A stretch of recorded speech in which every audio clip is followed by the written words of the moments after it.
All right. Welcome back, everybody, to our latest episode of The Nest. That is the New England Sports Talk.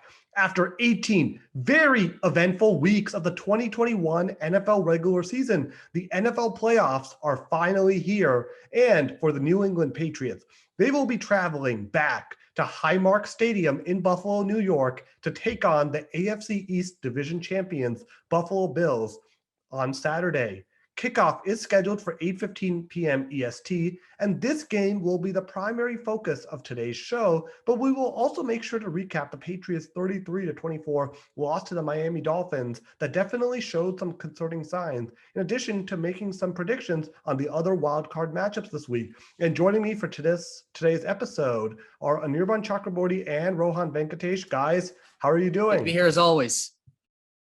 Thanks for having us. Let's talk about Miami first, right? Last week, very disappointing matchup. Mac Jones, 20 of 30, 261 yards, threw a touchdown pass to Brandon Bolden, but also a pick six to Xavier Howard. And it was not a good decision at all. Very bad penalties, like the Dolphins run a fake punt on fourth down, and Brandon Bolden barely makes contact, but he's called for a 15-yard unsportsmanlike conduct penalty for a late hit, which I thought was a very bad call. And then Lawrence Guy illegally lining up on another Dolphins punt attempt, which gave Miami the first down, and they ultimately get a field goal. Just uncharacteristic, poor play, poor defense. Talk about the bad special teams. Yeah, it's just been a problem all year. And I mean, at this point, if it was just like week 3 or 4, then I'm like, okay, this can be improved. But at this point, week 18, you are what you are, right? At this point, you are. Yeah. At this point, I mean, I was saying earlier on in the season that this is like a question of mechanics. They got to fix that. But at this point, I think it's a little too late to fix that. I mean, like, I want to be wrong. I want to think that they still can fix it. But I'm afraid that it would be naive of me to think that after this many like bad special teams plays and this many times when it I would think it probably cost them the game on several occasions. But I mean, it's not just the special teams, but I mean, like the defensive showing was poor last time. I mean, they allowed 8 of 16 on third and fourth down conversions for Miami.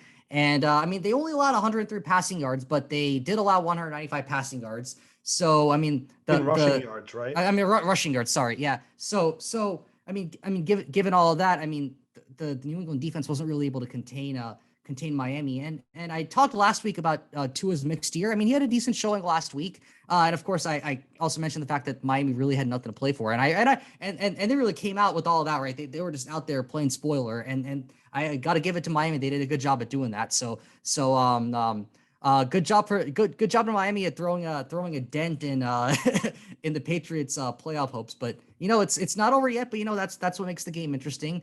And I can't help but notice that a few records are broken as well. I mean, Jalen Waddle, he broke the record for the most NFL receptions. He got 102 and beating Anquan Bolden's 101 in 2003. And so I mean, like there were some points here and there to get from the game overall, but for the Patriots overall, I'm afraid it's not a good showing, and I'm afraid that this is a sign of worse things to come, especially given the recent history, dropping the last 3 or 4, and of course, Bills. They've been doing well recently, but we'll get to that later on. But anyway, I want to hear your take. Yeah, I mean, Duke Johnson, right? He was the Miami leading rusher for this game. 25 carries for 117 yards and a touchdown. And this is just a reoccurring trend now. And they've also allowed 984 rushing yards in their last 6 games. So that's basically an average of 164 yards per game on the ground the Patriots are allowing. That is a lot, and that is very concerning going forward. The run defense has been a problem, and like even at the end of the game, remember, like it was a 3rd and 7. You have to stop Tua, and he rushes for 11 yards, and basically at that point iced the game. And it was just very disappointing overall. So I don't know, like since really that bye week, right? Like Indianapolis, Buffalo, and then you had the Jaguars, who are a bad team, though they did beat the Colts somehow and eliminated Indianapolis from the playoffs. But I mean, overall, I mean, the last 3 quality opponents and the Patriots played, it was just poor showing after poor showing. So yeah, I'm just afraid the last few weeks like kind of really showed like the Patriots for the mediocre-ish team that they truly are. I mean, they wanted that hot streak in the middle of the year, but I think that bye kind of like it kind of threw them off their game, and ever since then they kind of absolutely lost their right? rhythm. I mean, Anirban, I just want to hear they just but anyway, Anirban, go ahead. Sorry. It's all right. It's interesting, right? You look back after a bye week, we lost 3 of our 4 games, and like Rohan said, I think I know actually in our last discussion, Rohan was kind of saying this game wasn't as important to us. I thought it was very important, as a way to kind of set the tempo for playoffs as well as for seeding at the time. I was thinking about the Chiefs. That's not even, of course, didn't end up being relevant, but um, I guess in this game was pretty frustrating to watch it because I think there were multiple kind of key inflection points throughout it where we really thought that they'd have a chance to turn it around. Um, and I think it kind of started on the tempo early. I think there were a few kind of decisions that I think we need to be a little more aggressive or just even a little more kind of strategic. Like when we're talking about the first kind of the pick six by Mac on like the fourth play of the game, right? Way to set or not of the game, but like of our possession to set the tone. That was on a 3rd and 1, and we had just run twice to get 9 yards. So it's just kind of surprising to me. I think on a 3rd and 1, if you're running twice and it works, why not just keep going? Instead of trying to throw on 3rd and 1, that seemed like a kind of unusual thing, and we got punished for that. Though I would give a caveat on the running game specifically because I do think it's important to note, I think total yards is what to me kind of matters more as a statistic than either rushing or passing because if you have a game like here where they run for 164 and pass for 109, that's like around 270 yards, which on paper, I mean, and obviously they end up winning, but my point here is that I think we do need to kind of look at it holistically because, at the end, as simple as it sounds, you're either running or you're going to pass the ball. If you get 300 yards of offense and, you know, 200 of it is rushing and 100 is passing versus 200 is passing, 100 is rushing, I don't really know how much difference that makes for me in the context of the game. The end, I think there were a few key things that hurt us. I think first of all, Isaiah Wynn's injury in the game. He had to leave midway, right, as left tackle was replaced by Justin Heron. And that was a big one for me because if you look throughout the game, whenever Mac Jones was really getting punished, hit, or hurried or sacked, it was really coming from the left side, which is where Isaiah Wynn was when he got taken off. And that's worrying because Isaiah Wynn is now listed as inactive for the wild card game. He's not going to be playing. So that is something that is a little concerning to me. Another thing that was concerning to me is how we played against a no huddle offense. Tua's basically most of his kind of passing yards came in the very first drive of the game, and then after that is more a game manager, let Duke Johnson run down. But we just repeatedly saw them using no huddle and continuing to get big plays. So for example, you look at the really first drive, it was like maybe 3/4 no huddle by Tua, and every time it was a no huddle pass to Jaceki for 13 yards, no huddle. Like Lindsay successively runs 12 yards on 3 plays, or Tua passes like another like 7 yards. My point is the no huddle. I think we really struggled against that defense wise in this game, and that's the intent of the no huddle, right? Is to basically allow the offense to keep building momentum going without giving the defense time to pause. So I thought that was something, and I'm going to be interested tomorrow. I'm wondering if Buffalo is going to try to maybe use that strategy as well, seeing how well that worked against us. Um, but overall, I don't really know how much we really learned from this game. I mean, it hasn't unfortunately been that different of a trajectory from the last few. There being games where we just kind of keep hanging around until the very end. I mean, this followed the same exact script as Indianapolis and Buffalo. You go down kind of big, and then in the fourth quarter, you bring it down to one possession. Mac Jones is able to lead that touchdown drive to make it a one possession game. And then the defense once again fails, right? They fail at this point. It's been a reoccurring trend where this is a good defense, obviously, right? Like, I'm not going to say that this is a bad defense. They were a good defense, but they have just consistently let the team down late in the game when you needed a stop badly to try to win the game. So, I mean, at this point, it's kind of what it is, right? Like, I mean, I think the defense is a good unit, but I don't think they're good enough to just sort of carry this like team like far into the playoffs. Like, I don't know. Do you think so too, or like what? Do you think the defense can somehow improve? Well, I mean, we were improved. We were the best defense in the league for the middle half of the season. Yeah, but look at who they played in that time, right? Like they played They played Cleveland with the Baker Mayfield Chargers. injured. Okay, okay, the Chargers was a good one.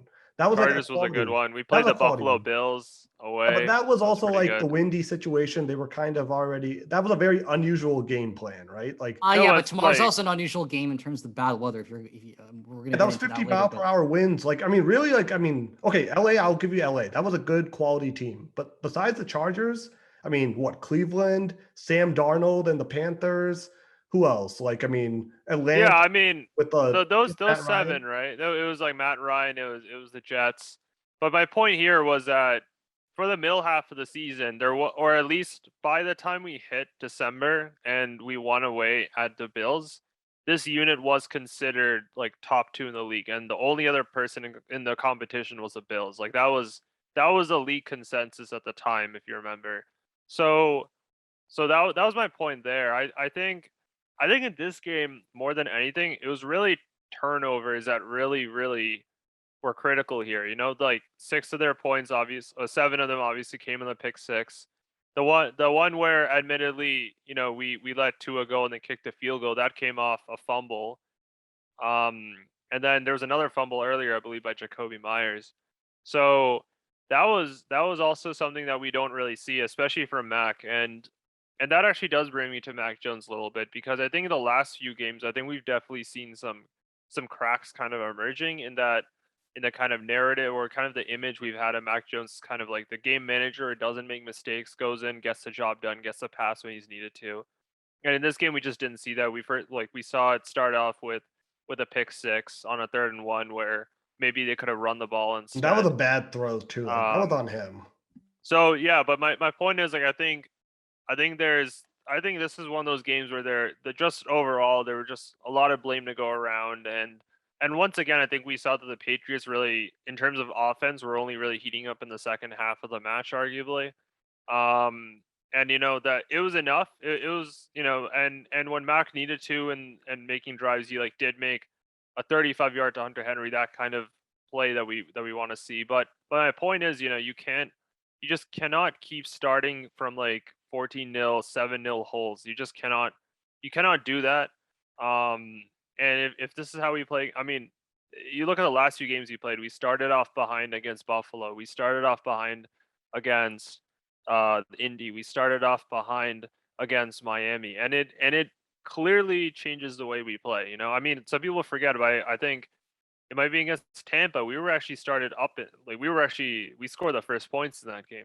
You know, so earlier in the season, I mean, we were the team that was typically, especially in the games that we were winning, we were the team that was scoring first. And right now, I think it's a little difficult to imagine what our response is to going down.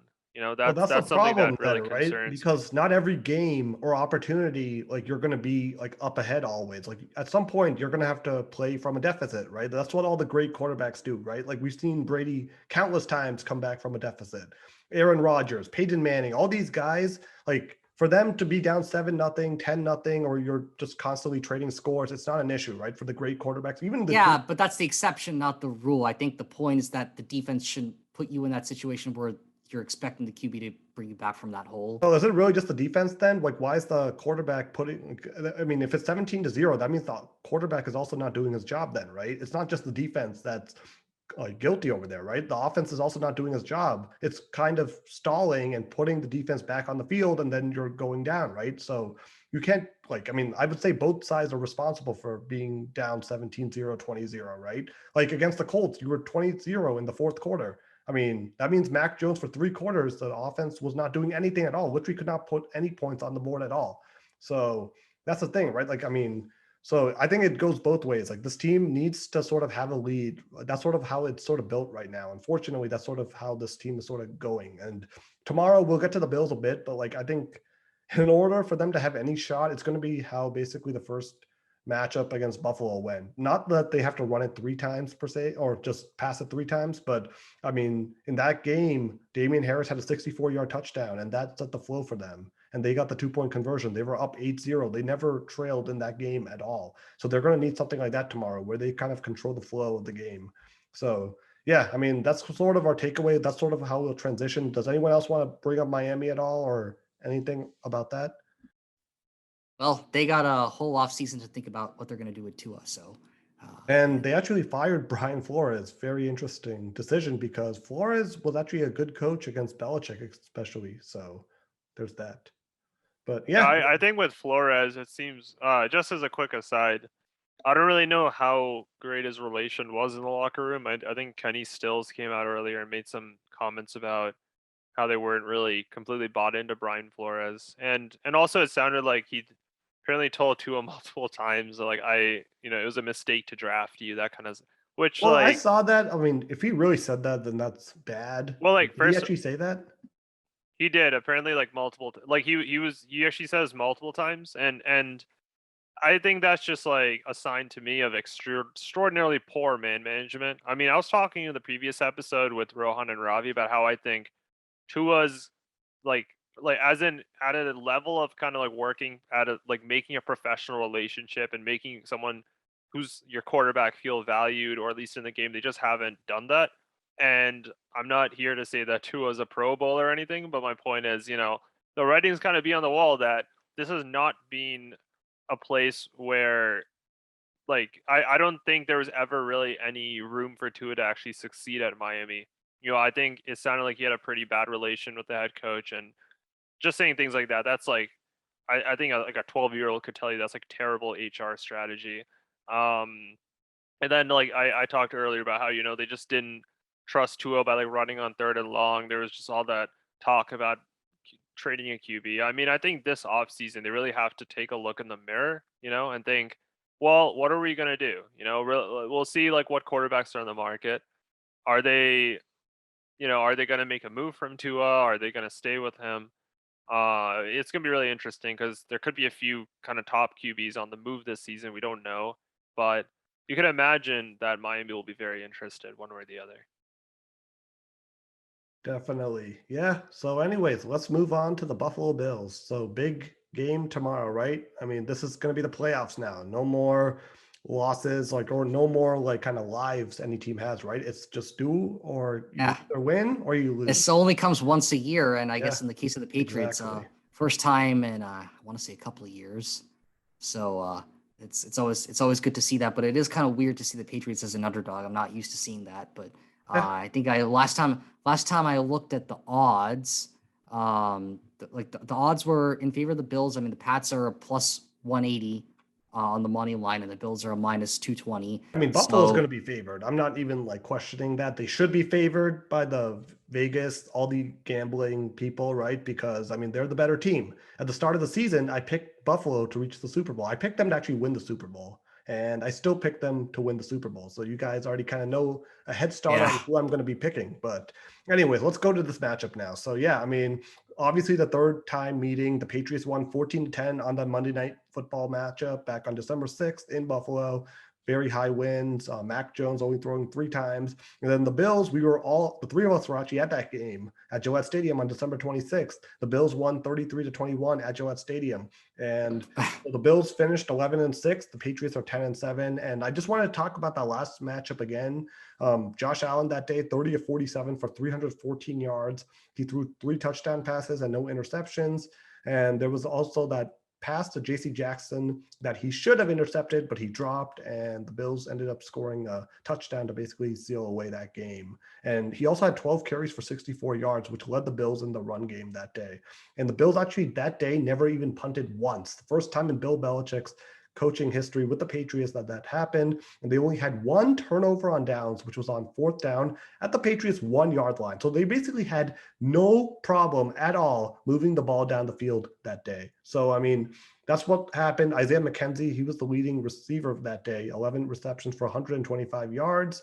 And so, yeah, I mean, that was kind of like a highlight. And Mac Jones was 14 of 32 for 145 yards, no touchdowns, 2 interceptions. One did come at garbage time, so I'll say 1 interception because the other one was a Hail Mary when the game was already over. So, okay, 0 touchdowns and really 1 interception in meaningful game time. So that was kind of the breakdown. And Damian Harris, that was probably the best performance that day. I mean, 3 touchdowns on the ground, and he has 4 touchdowns against the Bills. So let's just start with this. In order for the Patriots to have any chance tomorrow, what do they need to do? Anirban, tell me. Is it Damian Harris? I mean, Well, of course, Damian Harris. I think he'll score a touchdown one way or the other. I mean, even I think that's kind of a given at this point. Um, but I think other than that, really, I think the real trouble is gonna. I really want to see our pass rush come out prepared for this rematch against Josh Allen. We saw against like the Falcons, for example, that he has the ability to kind of like run in and get touchdowns himself. He got two that way against Atlanta. And he You was remember actually him really moving. bad against Atlanta overall. He threw 3 interceptions that day. Yeah, that was his like worst, probably like his worst game since like really the December the first time we played them this season in terms of his like passer rating, his yards. He was like 120 yards against Atlanta. But my point is, he still found a way to get some production, right? Like two touchdowns, that's 14 points directly from him, one way or the other. So I really we really need to see the pass rush come back ready for this rematch. I see like a lot of people. I know we were having this conversation about, oh, this, we don't want to play the Bills because they know us the best. Well, that goes both ways, right? That goes both ways. And we know the Bills really well. They know us really well. We're playing after a defeat. They're playing after a win. But like, we both had time to calibrate. So honestly, in terms of that narrative, I'm not as sold, honestly. But another thing as well as that is I really need to see who's playing on left tackle for Isaiah Wynn now that he's out. I think that's going to be another thing. How well can the offensive line protect Mac Jones or give him time to make throws and stuff as necessary. Like listening to interesting analysis by Tom Curran the other day, where he was kind of saying, maybe it makes sense for the pass to kind of start by giving Mac some kind of less pressure opportunities to throw the ball. Instead of running twice and getting to like a 3rd and 6 and asking him to throw and get a first down, maybe start with a 1st and 10, a 2nd and 10, give him a chance, and then if it doesn't work, then try running on 2nd down, get a few yards, that kind of thing. So I do kind of wonder, because you were mentioning Damian Harris. I think the last few games we've generally seen us start by like 1 or 2 runs, just like on a drive. And usually that puts Mac in a situation where you have to do some quarterback type play on 3rd and down. Um, so maybe this might be a game where we change things up a bit. Maybe we start with a pass by Mac, try to get 3 or 4 yards, then let our running team kind of flip the roles, so to speak. I think that might be an interesting thing, and I'm glad I listened to that point. I guess the running game for the Pats has to be really at its best, right? Because we have that core of Damian Harris and Ramondre Stevenson, and they really got to be they really got to be performing at their best because as Anirban mentioned, I mean it's not going to help to put Mac Jones in these high pressure situations. Granted, the top QBs in the game, I mean they got to perform under pressure, but it's just unfair to expect that out of a rookie. And to reiterate Anirban's point, it's unfair to really just hand him the ball on 3rd down and expect him to convert every single time. I mean, it is kind of a unique thing to hear that strategy of let him pass under low pressure early on and then go for the running game afterwards. It's kind of counterintuitive because you would generally think that the running game is not on average going to be as productive. With the passing game, you either make it big or you don't make it at all. But in this scenario, I mean, Mac Jones under pressure, I mean, he's been shown to make mistakes, and that's not to say that he's a bad quarterback. I mean, he's really developing his game, and he's shown a lot of potential. But in a situation like this, I don't think it's fair to expect that of him. And I mean, other than that, the keys for the Patriots, other than being on top of their running game, is to basically be able to stop the Bills passing game. So not only is that going to be applying pressure on Josh Allen, I always say like apply pressure on the QB, but in this particular situation, the focus that I'm gonna focus on is the one between J.C. Jackson and Stephon Diggs, because Stephon Diggs, he is arguably one of the guys who's been giving the Patriots like a lot of problems, and J.C. Jackson, one of the best corners I would argue in the game right now. I mean, he's got to step it up and be up to the task, and it's very likely that they're going to be paired up against each other. So that's a matchup that I'm going to be paying attention to.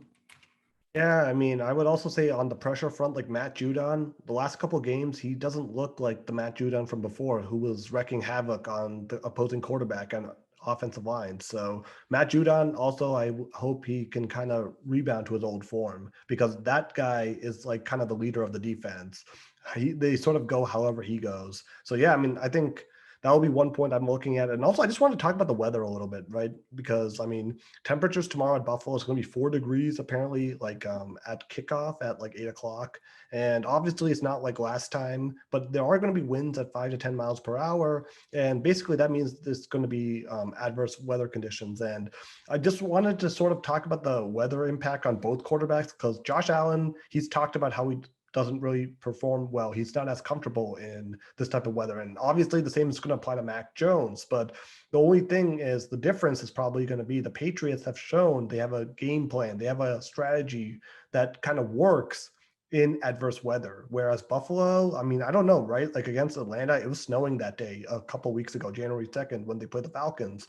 It was snowing that day, and Josh Allen had one of his worst games statistically when he had 3 interceptions, didn't throw a touchdown. He did rush for 2 touchdowns, but I mean, passing wise against Atlanta secondary, which isn't very good, he struggled. So I think that's going to be something to kind of worth mentioning and seeing sort of how the weather impacts both teams, not just the Patriots, but the Bills as well. So yeah, that's one point. And also like, I mean, it's also interesting because we talk about like a rookie quarterback, and I kind of wanted to talk about this because usually we talk a lot about the game plan and we will go back into the game plan. But for a rookie quarterback and kind of like going forward now, do you think like this is sort of like a gravy situation? Like, you know how they'll say like, oh, they've met expectations, everything from this point is gravy? Or are you going into this game with some expectations of some sort of outcome? Like for me, I'll start off by saying this. Like I'm not expecting the Patriots to win this game. However, I would also be very disappointed if they get blown out, right? Like if they lose this game 38-14 or something like that, that's different than if they lose like 23-20 or 20-17, right? That's how I'm sort of looking at. Like, Well, if they lose big, maybe that's the kick in the pants that they would need. Because if you lose by a little or lose by a lot, how does it really matter? I would argue that losing by a well, little no, is, because one is a confidence boost, right? Like let's just say you lose by a field goal, then you're like, okay, now no, a get loss is a better. loss. Oh, but what about this? Like next year, like look at Patrick Mahomes, right? He lost to Tom Brady his first year. They lost in overtime, right? Wouldn't it feel different if he had lost by like 30 or something like that? Do you think the Chiefs would have had the same mentality instead of going into overtime? It motivates you to try harder. Yeah, but I mean, for me, what I really want to see at the end of the day is I want to see kind of like a defining moment from Mac Jones in this game, right? I want to really see that this guy, like after like, I mean, because if he throws like 4 interceptions and they lose like 31-3, then I'm going to be feeling different about the quarterback situation than I would if it's 31-28 and they lose in overtime, right? That's what we're talking about long term. Don't you feel better about Mac Jones if he throws 4 touchdown passes and they lose in overtime versus if he throws 4 Well, yeah. interceptions? That's what I'm trying to Yeah. say. More than losing by a little or losing by a lot. I think it's important to see that Mac Jones gives the Bills a run for their money. I mean, win or lose. Obviously, I prefer a Pats win, but I mean, in the event that they do lose, and I do expect them to. Well, we'll get to that later on. But I want to see him give the Bills a tough time in the process. Anirban, what are your thoughts? Like, are you sort of like, what are your expectations kind of for this going forward? Like, specifically, like, our expectations of Mac Jones for this game tomorrow? Yeah, I mean, I'm expecting. I mean, look, we're in a position where we know that he can play very well against bad or middle teams, right? Just look at the Jaguars Jets game. And we also were in a point of the season which, let's not forget, I was hyping him up, where during our win streak in the middle of the season, we were all like, oh, Max the guy, Max, he's doing what we want, he's a game manager. So I think with those results, definitely have to come some expectations. But again, like you said, I'm not gonna go like I'm not gonna go flame him or anything. No matter what, really, there really isn't much in this game outside of a complete like meltdown that would really make me have that would really make me end with really negative thoughts about Mac Jones. Like I think at this point in this season, Not just Mac Jones. What about Bill Belichick and Josh McDaniels, the whole team, kind of? I mean the whole team, that is a different story because if you look at our whole team, we have some really experienced players who have gone to championships, who've been in playoffs, right? I mean, we know Dante Hightower, McCourty, um, Judon hasn't, I guess, been to Super Bowl, but when he was with the Ravens, they were definitely teams that made it to the playoffs, to the AFC, to the divisional. There's a lot of experience here on the defensive side, and I think we really need to see that leadership, and we need to see kind of proof that it's really spilling over to the whole team. That is one thing to say about the difference between us and the Bills. you look at the Bills, a lot of the stars that we're talking about, like Josh Allen, he started playing in 2018.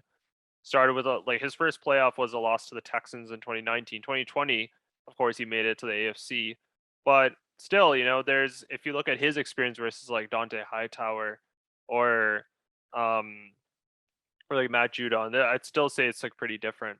Well, I mean, So using that though, like Bill Belichick has way more experience than Sean McDermott. It's not even close. Belichick's been to like he's won six oh Super yeah, Bowls. He's yeah. been to I mean, like I don't even know how many yeah. Super Bowls he's been to because he went to so many as an assistant coach too, with the Giants and then with the Patriots back in '96.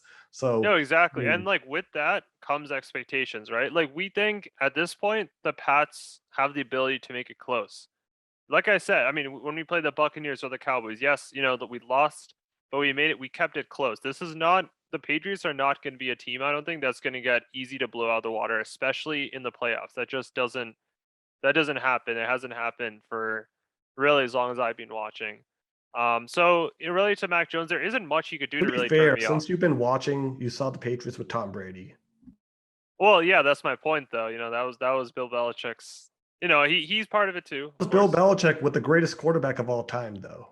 Well, greatest quarterback with the greatest coach. So chicken and the egg. But I mean that's neither here or there. I mean, we can. They obviously both synergized very spectacularly. But my point is that this is not a team. Even this season, if you look at it, this is not a team that's easy for even like really great teams to just sweep under the rug. So I'm not really expecting a blowout tomorrow. I'm expecting a tight contest. I'm expecting this to be a game where Belichick, takes out every trick in the book that he's been waiting for, all the kind of strange trick plays, maybe like a wide receiver throwing to someone, whatever our favorite postseason memories are. Like I mean, let's say this way, the Patriots are a different team in the playoffs. You remember probably the playoff game that's one of my favorites, not the Super Bowl, has to be the divisional round against Baltimore in 14-15, where I think plenty of people were saying the Ravens were a stronger match. They started like 2 touchdowns ahead. Um, so I think anything can happen tomorrow as long as Mac does not have a meltdown. I will end with really a good opinion of him for this And season. I don't think he's gonna melt down. I think he's like a pretty smart and disciplined quarterback. So I don't think like Oh he's yeah, gonna yeah. melt I down don't either. think so at all. I think he's gonna have a very fine game. And if it's a game where he throws like a pick or two or something, I'm gonna be really bummed about it. But I'm gonna keep rooting for him. I'm Yeah, yeah, gonna no. I mean, I'm still gonna support Mac Jones. I'm just saying, like, I mean, sort of like what makes the season like a success versus like a downright failure. for me a success is if I'm being honest, I want to see is I really think Amartya's success should be beating the Bills. Yeah, You I know agree. So that's the thing, right? So that should be like my if they lose Sarka by in a success. blowout tomorrow, then that would be kind of very disappointing for all of us, Well, right? not even a blowout. I think the kind of conundrum this season is that in the middle half that we saw like a glimpse of what we really want to see from this team. In the middle half of the season, and again, I'm saying it all culminated right before bye week. The most probable statistical matchup apparently was going to be the Bucks Patriots, right? That was a thing at the time. It was 10% out of all the other combos. That was the most. That was the most probable. So once you have a taste of that, once you have a glimpse of what is possible, that changes your expectations, right? If you asked me that question right after we had lost to the Cowboys and we had a losing record under 500, maybe I'd say a good thing for us this year would be get to the playoffs. But we saw, right? We saw a glimpse of what we thought this team could do, what this quarterback could do, and that changes it accordingly. And based on that run, there's a lot of caveats in that run, but at the end of the day, it's still a win streak. It still came with great performances, season defining performances by the defense. That changed my expectations, and I really think we should keep this KG. And really, if anything, I wouldn't. I do think that winning this should totally be on the cards as something that we should really be thinking about. I probably had more tempered expectations of the Patriots. Anirban, you mentioned that earlier on after that loss to the Cowboys, the reasonable expectation would have them to just make the playoffs. But I kind of feel like that's more representative of the Patriots in terms of like their overall quality. They went on that tear, that win streak in the middle of the season, but I just don't think that that's representative of the Patriots as a team. And I know I'm kind of contradicting myself because while they were on that tear, and especially after that strong performance they had against the Bills in Buffalo, I basically went on air a few weeks ago and I said, "Look, my opinion of the Patriots has changed. I think they're championship contenders." Yeah, I'm afraid I got to call myself out on that and say I was wrong about that because I mean the quality that they've shown in the last few games, uh, I wouldn't really say that that's um, a degradation from their earlier quality, more so than it is just a reversion back to the mean. It's essentially it's just a more representative of their overall quality. I think that the streak that they won in the middle of the season was unusually good, and given that, if you go back to the beginning of the season, all the chaos that at least that I thought was going on, at least in the locker room around Bill Belichick. I mean, getting rid of Cam Newton, bringing on this rookie Mac Jones, and the history for rookie quarterbacks has never really been that good. I mean, even the other star quarterbacks, other people who went on to be star quarterbacks like Aaron Rodgers, Ben Roethlisberger, they had a pretty rough rookie season. No, but So Roethlisberger made it to the AFC Championship game in 2004. They were no, 15-1. so I mean, So yeah, that maybe not Roethlisberger, like that's not like the right example to give, but Brady, for example, second year. Aaron Rodgers didn't even start till his fourth year, for example. Mahomes, second year he began starting. So yeah, I mean, but like about rookie quarterbacks, right? Like the last rookie quarterback to win a playoff game, Russell Wilson in 2012. Oh So it's yeah. been a while. So yeah, I mean, like, is it reasonable to think that the Patriots might be able to do well? Sure. I mean, given how they've done earlier on in the season, but if you really think about how history's gone for rookie quarterbacks, it would just be a really like unrealistic ask to have Mac Jones go out there and basically bring us to a Super Bowl. I'm not saying it can't happen, but it would have to be some sort of extraordinary circumstance. Yeah, I think you raise a good point there, and I think that's a really nice kind of example of momentum and narrative, and the important role it plays throughout the season. Because of course, we're ending on 3 losses in 4 games, and the Bills are polishing off a 3-game win streak.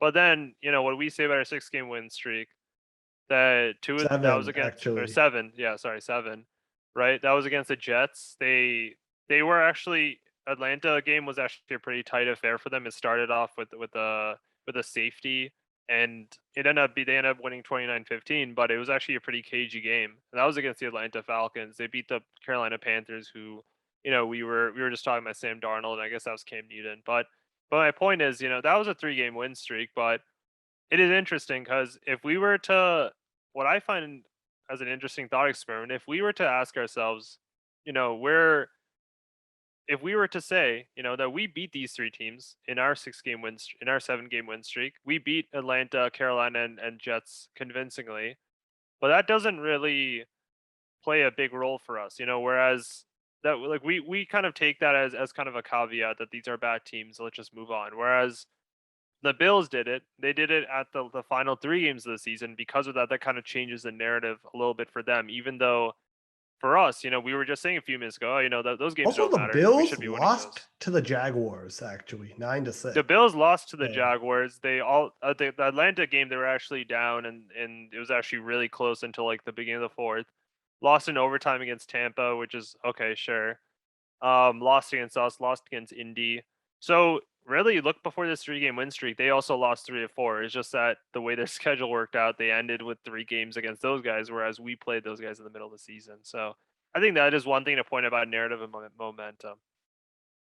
yeah, definitely. So, okay, before we go into the scores, I did realize we should talk a little bit more about the Bills, like the players you want to worry about. So, obviously, there's Stephon Diggs, but for me, I think like the guy who's really heating up for the Bills right now, Devin Singletary, the running back, 5 touchdowns in the last 4 games for the Bills. So, and the Patriots' run defense has been kind of struggling recently. So, expect Singletary to definitely make an impact in this game. And obviously they have Dawson Knox. They have a very good receiving core. Like when I look at it, Cole Beasley, Dawson Knox, Emmanuel Sanders, Isaiah McKenzie, he's shown that he can make an impact, and then Stephon Diggs. So this is a very good Bills offense. And I think the Patriots tomorrow, like obviously besides Harris and Stevenson on the run game, I also want to see performances from Kendrick Bourne, Jacoby Myers, and Hunter Henry. I'm expecting those three to be the guys who Mac Jones targets the most in this game. Maybe Christian Wilkerson if he gets another chance, but I'm not sure.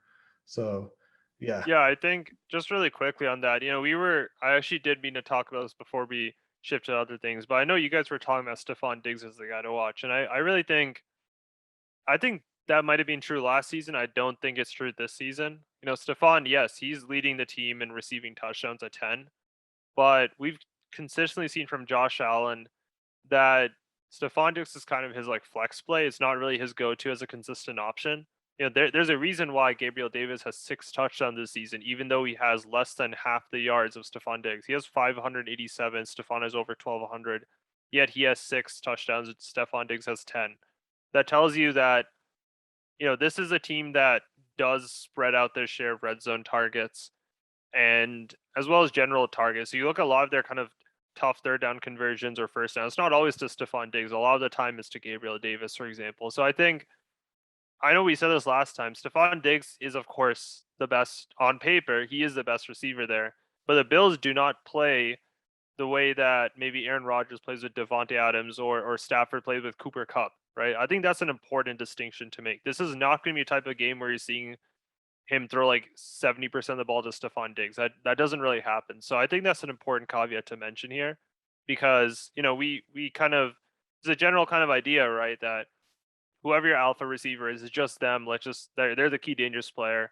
I don't even really think so, because I think we all know what threat Stephon Diggs has, but I don't see anyone really talking about what I just said, really, about Gabriel Davis.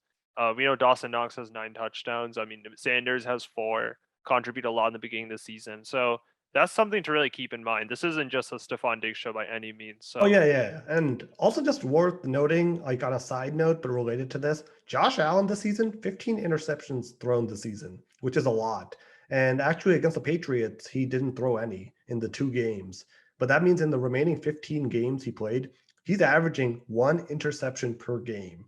And that's going to be something I'm expecting Bill Belichick to really hone in on for his defense tomorrow, because if Josh Allen throws an interception or a ball that should be picked, that the Patriots really need to make sure that they get that interception or turnover, because that would be huge in this type of game. And obviously, I know it's not good to ever say, oh, we got to rely on a turnover, but Josh Allen seems like he's sort of a turnover waiting to happen. And he's still a very good quarterback. I give him the respect. He deserves a lot of respect.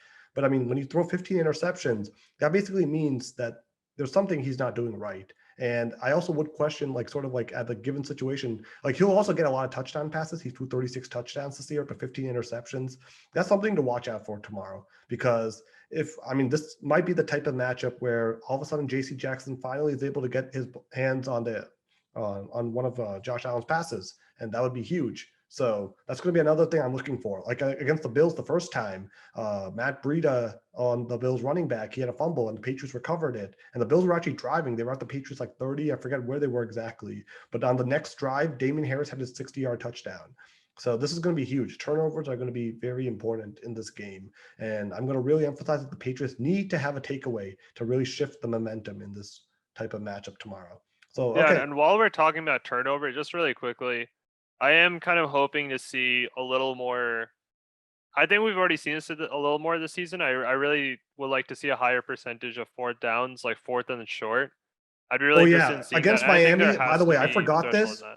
Kendrick Bourne had that 17-yard pickup on 3rd and 18. On 4th and 1, they should have gone for it. They instead took a false start penalty by Mac Jones, and they had to punt it. They need to go for it on 4th down. No more punting at these situations. This is the new NFL. This is what the analytics tell you. Go for it on 4th down, especially on short yardage. You need to do that. And I agree with the analytics here. Rohan, you're going to be smiling. And finally, I'll concede this to you. But yes, go for it on 4th down. Don't be like the Chargers and go for it on your own 18-yard line. Don't do that. But midfield, yes, go for it. I actually want them to go for it tomorrow because Buffalo did that last time. And I like your odds of completing or getting a 4th and 1. I really do. With the quarterback sneak, you have two very good running backs in Damian Harris and Ramondre Stevenson. Go for it on 4th and 1, even 4th and 2. I mean, that's going to be a key for this game. If the Patriots have any shot, they need to play aggressively tomorrow. But don't play stupidly at the same time. Be smart with the decisions, but also like kind of weigh the odds and see sort of what happens. Going for it on 4th and 1 is a calculated risk. It's a risk nonetheless, but it's a calculated one. But I'm okay with that, right? Like 4th and 1 with Damian Harris. Don't you feel good about that? If I were coach, I'd do that. That's not to say that's not to say that I should be the person to turn to in coaching situations, but that's beside the point.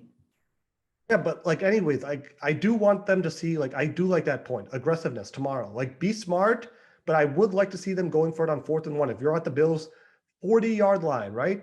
Go for it. Yeah, go for it. I would say go for it. And then see what happens from there, right? Like every decision comes with a risk, right? If you don't get it. But because if you're going for it on 4th down, it's not just about the risk of whether you make it or not, whether you convert or not. It's also the risk of after you turn it over, is the other team going to score? And if you're far enough, if you're close-ish to midfield, then the risk that your opponent scores once they get the ball back is relatively lower. Yep. So the severity, if you do end up turning the ball over on downs, is it's bad, but it's not as bad.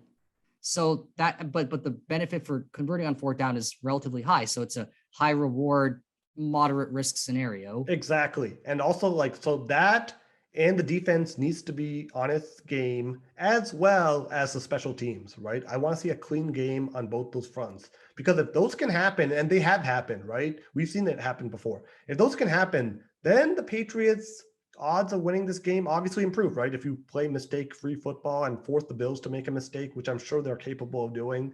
Playing mistake-free football is given recent games is a high ask of the Patriots, which is usually not a thing. That's kind of the shocking part. But maybe that's where I'm really hoping that Belichick tomorrow leans on all his years of playoff experience, coaching experience, to make sure he really emphasizes that to the team, that this is actually a winnable game tomorrow. I will concede that. This is a winnable game, right? All of us admit that the Patriots can win this. The Bills are a great team, but they're not 10 feet tall. They're definitely beatable. Exactly. So we're all saying this is a winnable game, right, Anirban? Like, this is not like some team that like the Bills are like, we expect them to win by like 40 or something. This is a winnable game. You already beat the Bills in Buffalo once. So for me, it's really going to be, can you play mistake-free football? Can you go back to that team that won 7 games and play like that? And it's not really that much of an ask when you consider that like a month ago, they were able to play like this. A month ago, they went into Buffalo and they won that game. So it's not like it was like at the start of the year. It was just a month ago. So they can definitely revert it, right? Yeah, I mean, I said earlier, I have higher expectations than, well, I guess maybe the highest on the year, right after that 7-game win streak. I really do see this as a game that they can win, and in fact, I really think that's on the cards personally. I really, we see so many caveats about the weather and this and that of the, but I mean, both teams played in bad weather. It's just that the Patriots were coached better and had a better strategy. That's the thing. Like you can make, I mean, both teams played in the same conditions. Like saying, so I think kind of treating that as an oddity. I don't really know about that. I think playing in extreme weather, and it looks like tomorrow. I guess Rohan could maybe elaborate on what the weather conditions will be like tomorrow, but that could be a type of thing that brings back bad memories for Josh Allen. And we saw the game on the 26th on Boxing Day, and I said this at the time, and I do stand by that. I think that was one of the games where everything really just went Josh Allen's way, and I'm not just talking about J.C. Jackson, like not taking the interception. There were a lot of plays where he was rushed out of the pocket, threw a cross field, which can really result in pick sixes really easily, and it just didn't happen. So it's kind of about the narrative and versus kind of some of the results here. I think there were a lot of high risk plays he did, and they all paid off, right? That doesn't happen every game, right? There's a reason why he has like an interception around like half the games he's played this season. So I think those are two things that I would say, in case anyone's kind of looking for reasons to be optimistic. Yeah, I agree. So, yep. I mean, I think definitely, I mean, everything went right for the Bills the first time.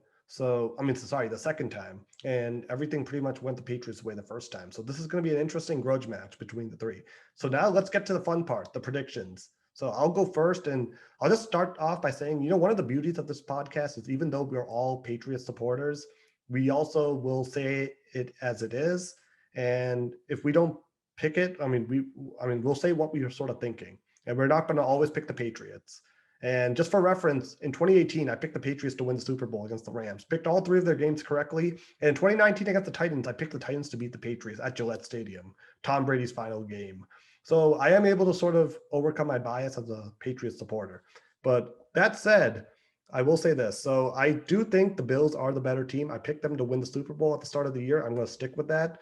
And I think it's going to be an interesting game. I think it's going to be the Patriots will score, but I think the Bills will get a couple touchdowns, and then I'm going Bills 20, Patriots 12. So that's my prediction. Rohan, interesting. You're going low scoring. So I think the Patriots running game is going to show up. I think Ramondre Stevenson and Damian Harris are going to get a few key carries. And I actually don't think that like Mac Jones is going to have a decent, maybe not a great game, but I think the Patriots defense is going to be capable of putting up 23. Only problem is I think that the Bills offense is going to put up 27. I'm going 27-23 Bills on this one. Okay, Anirban. All right. Well, guess I'll have to play a little spoiler on that. Like you said, this is gonna be our third time playing. We'll see which way the coin falls in this one. But again, I'm putting my trust here entirely on Bill Belichick's experience in the playoffs as well as the senior players here. So I'm gonna say Mac Jones is gonna break. He's probably gonna barely break 200 yards of passing and maybe have a touchdown, but I think we're gonna see 2 or 3 touchdowns from Damian and Ramondre combined. I do agree with Rohan. This is going to be a higher scoring game. So I think we're going to put up 28, and then I think the Bills are going to put up 15 and then have a costly pick or fumble at some point. And I think Mac's also maybe going to have a fumble that gets turned into a field goal, but that's going to be my pick, 28-15 Patriots. All right. Wow. Okay. I like that. Interesting. I like your optimism. Let's make some sort of, not like a wager, but let's make I want to be wrong. I hope that I'm wrong, and I hope Anirban is right. Let's make some sort of like kind of friendly wager, not like a wager, but some sort of thing on the podcast so other listeners can hold it to us. So Rohan, how about this? If we are wrong and the Patriots do win, we have to do something on the next episode on Sunday. Obviously, I mean, I would recommend initially getting a shirt and wearing that, but it's going to be hard to get that in just 2 days. But I don't know. Anirban, you pick. Give a shout out to the city of Buffalo in that case. Right. Oh yeah, I mean, they got no other team except for the Sabres. I mean, that's their only other pro sports team. No, if we're wrong, then why would we give a shout out to Buffalo then? Oh yeah, if we are wrong, then Anirban has to pick something for us to do within 2 days for the Sunday episode. All right, I guess we will be back Sunday, by the way. So we will be back Sunday, win or lose, to recap this performance. I guess I'll have to think about it. Maybe it'll be related to fantasy football seeding next year. We'll have to see. I'll let you know in a day or two, though, because such power cannot be decided in a moment. Exactly. Okay, but that's our pick. So yeah, Rohan and I. Well, I guess probably the best thing that I can think of is if we're wrong and the Patriots end up winning, we're all gonna have to do a tribute to Crazy Train since that is the Patriots entrance song. All right, yeah, you guys can karaoke Crazy Train instead of our usual. All right, okay, I like this. So if the Patriots do beat the Bills, then Rohan and I will have to do a karaoke video of Crazy Train, and we will release that episode as a follow-up then. Okay, well, it's going to be the preview to our Sunday episode. Okay, Rohan, do you like this? Are you okay with this? So then what happens if the Bills win then? Oh, the Bills are already favored. So I mean, you know how betting works, Rohan. Oh, man. He's basically picking the underdog. So to be fair, that's already kind of like enough of a thing. Okay, fair enough. We made it even. Okay, yeah. So Rohan and I will do a rendition of Crazy Train should the Patriots beat the Bills. And by the way, I love Ozzy Osbourne. I am ready to sing Crazy Train. So let's go Patriots tomorrow. Prove both of us wrong and go and win this game tomorrow against Buffalo. Beat the Bills. And we will be back Sunday to recap this performance regardless of win or loss. But until then, enjoy the game, everyone. And by the way, just one other thing. I can't believe I forgot this. Let's just do a quick prediction of all the other matchups. So Sure. tomorrow, there's also Bengals Raiders. So for us, who are we picking? Rohan? So I got the Raiders 17-10 on that one. All right, I think it's gonna be low scoring. I actually think it's going to be closer to like 33-27. I think it's going to be high scoring, but the Bengals will take it on a game-winning drive. Jamar Chase will have a touchdown or two. Yeah, I mean, I'm going with Cincinnati 24-21. Cincinnati has not won a playoff game since 1991. So this will be their first playoff win tomorrow. I am hoping Cincinnati wins. And then tomorrow, old friend Tom Brady against the Philadelphia Eagles. So for me, it's going to be the Buccaneers. I'm picking them to beat the Eagles 28-17. Yeah, I got the Bucks as well. I just think it's going to be closer, 27-24 on that one. Yeah, I don't know. I think I'm probably going to put it around 21-18 Buccaneers because without Godwin and Antonio Brown, I think we have seen some limitations on Tom Brady's passing repertoire. So I think Leonard Fournette's going to be really important. All right, Cowboys 49ers, an old 90s classic rivalry from the 90s and 80s. So for me, I'm going with the upset. Jimmy Garoppolo leads the 49ers over the Dallas Cowboys 23-20. Strangely enough, I had the Niners as well. I have 20-25 on that one. I gotta go with Dallas here. I'm still a big Ezekiel Elliott fan. I think it's high time that we see the Cowboys in the playoffs playing big football against other really good teams. I think I've really missed that. I know in the last few years we've been waiting for the Cowboys, so I'm hoping that they'll show up and just like beat the 49ers. Like I'll say it'll be a statement win of 25-6. Wow. Okay. And the night game on Sunday is going to be the Kansas City Chiefs against the Pittsburgh Steelers. Obviously, Pittsburgh got in last Sunday night after the Raiders barely beat the Chargers at the end of overtime. So I'm going to go with the Kansas City Chiefs. Obviously, they're still one of the best teams in the AFC. I'm going to go Chiefs 30, Steelers 17. Yeah, I think this is going to be a blowout. I'm saying 42-16 Chiefs on this one. It's not even gonna be close. The Steelers do have a really interesting way of making unclose games close, this season. And they already actually got beat down by the Chiefs 36-10 on Boxing Day. And I don't really actually see two beatdowns happening in a season for them. I don't think the Steelers are like that. So I'm gonna say that they'll pip the Chiefs really barely in a very classic in terms of this season, a really classic like 2-minute random drive with like a 4th down completion and Pat Freiermuth having a touchdown. So I'm gonna say they'll win 25-22 to 21. Did you just pick the Pittsburgh Steelers to beat the Kansas City Chiefs?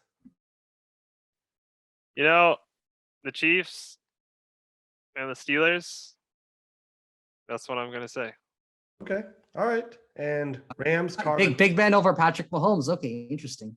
Right, I don't know if Big one. Ben's gonna be the cause of it, but I think he'll come down to a last drive if it is close. But I think it'll be entertaining if it's that way. Let's say that.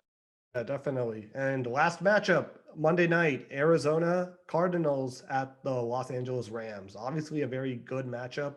I'm going to go with Arizona here, though. I think Arizona's going to be winning this game 34-24. I think they actually win this game by 10. It's a tough one. This is a real tough. The Cardinals are a good team. The Rams have shown an uncanny ability to play well in weird games. I'm gonna go with the I'm gonna go contrarian here. Pick the Rams 30-20. I think this is Matt Stafford's season to really kind of prove himself with a really good squad, and I think he'll take advantage of that. And I think they'll narrowly beat the Arizona Cardinals 31-28, and I think it'll come down to individual defensive turnovers, and I think both QBs will have a really stellar statistical games. Okay, so now we are officially done with the predictions. So yeah, enjoy the games, everyone, this weekend, and we will be back Sunday to recap this game, and hopefully Rohan and I will be singing crazy.